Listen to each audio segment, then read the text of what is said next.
Day is celebrated on 14th of February every year as a day of love and affection. It is the day to express the love towards your loved ones. It is also the day which is celebrated on the sacrifice of Saint Valentine, who gave his life just to spread love.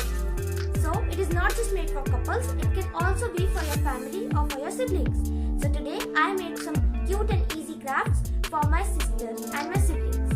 So before starting the video, make sure you like it, share it and subscribe to my channel if you have not subscribed yet. Also press the bell icon to get the updates of my new videos.